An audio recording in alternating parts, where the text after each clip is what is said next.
Hello everyone. Today I'm collaborating with Paradox Interactive and Dreamsight Games to go over all the new pets, items, aura, curse, perks, and cards in the new huge Necropolis DLC. I'll cover some of the new events, enemies, and bosses found in the Act 4 zone, the Dusklands, as well as the two new heroes in another video. Let's start with the new aura and curse. Infuse is an aura that increases the effect of Reinforce, Insulate, and Courage by 50%, while also giving +1 damage per charge to physical, elemental, and mystical damage types, depending on which resistance aura a hero has. Infuse caps at 10 charges and gets removed by 1 at the end of turn. This aura is fantastic for making tanky teams untouchable and squishier teams tanky enough to take some hits even on the highest difficulty, as long as you have the appropriate resistance aura for the enemies you're facing. Leech is a new curse that lowers resistance by 1 per charge, caps at 25 stacks, and similarly to Dark, explodes when the cap is reached. But Leech applies bleed to the enemy and heals all allies for 1 per charge instead of dealing damage to the monster. This heal is actually good even at high madness, where heal effectiveness is lowered. The utility of resistance reduction alongside bleed is really what pushes many Leech cards into being worth playing, especially when utilizing the new perks. Speaking of new perks, Zeal, Scourge, Rust, Infuse, and Leech have all gotten a set of exciting new perk options. It'd take a while to read out all 15, so I'll talk about the ones that stick out the most to me while displaying the rest on screen.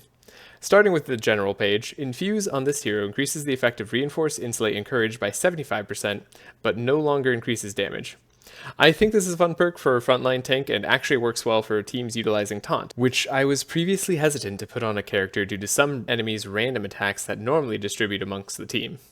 Moving to the physical page, I love all the Leech perks. Lowering resistance by 1.5% instead of 1% is great, but not receiving a heal can be a big downside, so this encourages careful Leech stacking with damage dealing. Leech explodes at 18 charges instead of 25 is just fantastic for getting heals and bleed out there faster. Then finally, Leech instead applies Chill when it explodes, gives Leech support characters speed control, which is one of the most valuable things in the game, and will often be worth losing the bleed stacks for. +1 Rust charges will really make certain Bernard builds pop in the late game. Also, when paired with another new Rust perk, Rust increases Thorns damage taken by 5% per charge, well, I think I have some more Thorns runs in my future. Last, on the mystical perk page, we have +1 Zeal charges, as well as Zeal on heroes is removed by 1 at the end of turn instead of falling off completely. And the last Zeal perk allows Zeal to stack up to 10 charges, but provides less resistance, less healing from Sanctify, and no longer increases damage done, though it also makes Zeal fall off by 1 at the end of turn.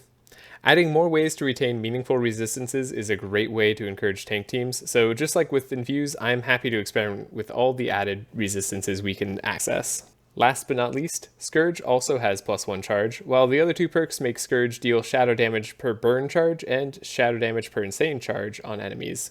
I think these are fun perks that encourage mixing multiple curses together that I can dig into for nearly 1000 damage explosions in the late game. Now, aura and curse viability relies heavily on the card pool, so before we check out the new heroes, let me go over 18 new cards added to the game.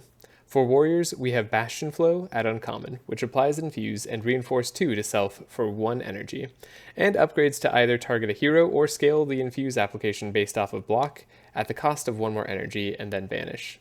Next, warriors get Bloodthirsty, which deals 6 damage and applies 4 leech and 1 decay with repeat 1 to any monster for 2 energy. At rare, it's not the most economical damage source, but that changes with its upgrade cost to 1. I'd be very happy to take this card in Act 1 for a warrior that's dealing slashing damage. Next, there's Precaution, a rare card that targets self for 1 and gives the hero scaling infused based on vulnerable, and 2 vitality. Its upgrade allows it to target any hero and choose between keeping the scaling or dispelling vulnerable. Honestly, this card is a bit expensive for what it does, and given other options, I likely won't be using this on many teams. Shadowblade, on the other hand, is a new rare melee attack that targets any monster for 2 energy and deals slashing damage to a target and the target's sides, as well as applying dark to the target and that target's sides. This card does less damage than Sweeping Strikes and is more expensive and vanishes, but it's interesting to have another way to apply a substantial amount of dark. Taste of Blood is another melee attack at uncommon rarity that targets the front monster to deal slashing damage and apply 8 leech and 4 bleed. Its upgrades to rare allow it to cost 1 or target a monster. This is another decent leech applier, though it's a bit expensive. Last up for the warriors, we have War Seal, a rare melee attack that costs 2, but deals slashing damage to any monster 3 times, while also applying mark. This card is fantastic and will be a big part of many slashing damage warrior runs. Its upgrade increasing mark charges or scaling with mark are both solid choices for more damage. Scouts have 2 new cards, Sanguine Rush and Sharpened Sai. The former is a rare card that costs 3, and scales damage and leech based off of the speed difference between you and the front monster. This might be an okay speed card, and with the perk where leech applies chill, it can help scale itself with multiple copies, but I've had bad experiences with speed cards in the past. Sharpened Sai is a new small weapon that costs 1, deals piercing damage, and applies 2 leech and 2 bleed. Its upgrade makes it very interesting by letting it scale leech application off of vulnerable, or by scaling 2x off of leech, allowing you to apply nearly 50 bleed or chill without the use of items when utilizing proper setup. Just like warriors, mages also get 6 new cards. Starting alphabetically with Arcane Drain, we have one of the best leech appliers in the game. It's a skill of uncommon rarity and applies 12 bleed and 6 leech for 2 energy. What makes this fantastic is the upgrade that changes the base cost to 1 and allows you to overcharge it. One upgrade applies 9 bleed to anyone and overcharges for 9 more bleed per energy spent, allowing for more fun transfuse burning blood combos, while the other applies 6 leech to a monster and overcharges for 6 more leech per energy, which, when combined with the leech explodes at 18 perk, gives you a 3-cost skill that heals the whole team and applies bleed or chill. Blood Alchemy is a rare that grants a hero 4 powerful and 3 fury for 1 energy, while making the user suffer 12 bleed. This is an amazing addition for mages and gives them access to Fury, especially when overcharged. Also, it encourages more transfuse burning blood combos, turning the suffer bleed into a benefit rather than detriment. Curse of Blood is a 2-cost curse shadow spell that deals 8 shadow damage to a monster and applies 4 leech, 4 bleed, and 1 dark.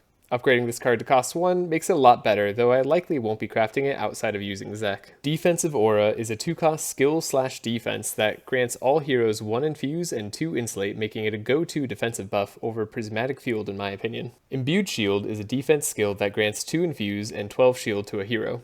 It's a fine way to get infuse on a specific hero. Finally for mages, we have Scorching Shadows, a 3-cost curse shadow spell that deals 5 plus X shadow damage and applies 5 dark, where X equals the target's burn. Its upgrade where it transforms burn into 0.5 dark is something that even on Madness 18 could get you a massive dark explosion. Moving on to healers, we have Anemic Chill, another 0-cost shadow damage card, but this one applies 2 leech and 2 chill. Its upgrade that allows it to target any monster is uncommon, though I wouldn't recommend the 1-cost version as it just isn't beneficial enough to justify the energy spent. Conviction is a 0-cost skill defense card that grants infuse and courage to self. Unlike Anemic Chill, the 1-cost upgrade for this card can be very relevant as it provides the buff to all heroes, helping to keep the whole team safe. Another skill healers got is Judication, which targets a monster, makes you suffer 1 Sanctify, and applies 5 mark and 2 vulnerable for 1 energy. It can be upgraded to apply 8 mark and 3 vulnerable for 1 more energy, or apply its curses to all monsters. Both seem relevant depending on your target priorities, and although scouts have more efficient card access, these debuffs are very welcome for healers. The last card we'll look at before going over items and pets is Psychic Drain, a 2-cost mind spell that deals 6 mind damage while applying 4 leech and 1 insane, and repeats once. It can be upgraded to cost 1 energy, and that's pretty much the only upgrade I'll want unless I'm desperate for more leech application. All in all, I think most, if not all, the cards are viable for different teams and make great additions to the game. Starting alphabetically for items, Aegis is an epic armor granting 15 max HP and twice per combat when damaged by others, 2 infuse, 1 reinforce, and 1 insulate for a total of 45% more physical and elemental resists if the hero did not already have those auras. That's more than most purple armors, though it won't help you with mystical damage. Bloodletter's Fang is a rare weapon that gives your hero +2 leech charges, but leech explodes on enemies at 34 instead of 25. Count's Amulet is a rare ring that grants 5% pierce and slash resistance and 1 bleed and leech charge. Count's Cloak is a mythic armor that grants +25 max HP, 15% resistances, and on damage with hit, apply 4 leech 4 times a turn. It's a solid armor that never pops leech on its own, allowing a DPS to make enemies lose 16 to 24% resistances. I'll touch on the new deformed and useless items when I go over the new act. Harbinger of Death is a mythic ring that applies 2 doom to a random monster at combat start, but does not apply to bosses. This will be a rare take for me, given the point of the game where it shows up. Hunter's Charm is a rare ring that gives 5% resistances and applies 4 mark to all monsters when Leech explodes on monsters. Hunter's Whip is an epic weapon that gives plus 4 blunt damage and applies 1 vulnerable on hit. It's great for teams that lack good vulnerable cards. Infused Gem is a rare ring that grants all heroes courage when you apply Infuse. And most exciting to me, Lifebinder's Ashes is an epic accessory that says when you die, resurrect with 60% HP and gain 1 invulnerable once per combat. This means that even on Madness 18, Scouts and Warriors can potentially go infinite, provided Scouts have a way to lose life on their turn. Though I'm not sure that this item is a guaranteed drop anywhere, so sadly I'm not sure I'll ever plan around it. Moving on, we have the Epic Armor Midnight Gloves that grants 15 max HP and casts Annihilation every turn, which deals 3 Shadow, 3 Fire, and applies 2 Dark and 2 Leech to the front monster. It's kind of a strange late game Dryad mask, but given its rarity, it'll be an uncommon pickup for me. Obelisk Scroll, on the other hand, is a mythic accessory that grants all allies 1 Energize and 2 Inspire at combat start. This item is incredible and will be taken almost every time I see it. Soul Reaver is a rare weapon that ups all damage by 1, and on damage with hit 1 time a turn, it steals 2 auras. Sadly, because it requires damage with hit, it can't take invulnerable, but otherwise, this is a very cool item. Spiky Gauntlet is another epic armor that grants 15 max HP. Also, Leech Explosions on monsters grant all heroes 3 Infuse and 1 Reinforce. Veiled Bonds is an epic armor that ups Infuse max charges on all heroes by 6 and grants 2 Reinforce at combat start. Wingblade is an epic weapon that gives plus 3 slash and shadow damage, plus 1 leech charge, and twice a turn on damage with hit, deal 5 slashing damage. The 3 new pets we got include Batsy, which applies Insane and Mark to a random monster, and is the only pet that needs to be unlocked from the Forge node in the castle courtyard to become available in the armory. Leechy is a mythic pet that applies 4 bleed and 2 leech to all monsters, while Spooky is an epic pet that applies 4 dark and 2 vulnerable to the back monster. I don't think I'll buy any of them for the most part, but they are cute. If you want a breakdown of the new heroes, check out the next video. Also, if you did enjoy this video, please leave a like and subscribe if you want to see more in the future. See you in the next one.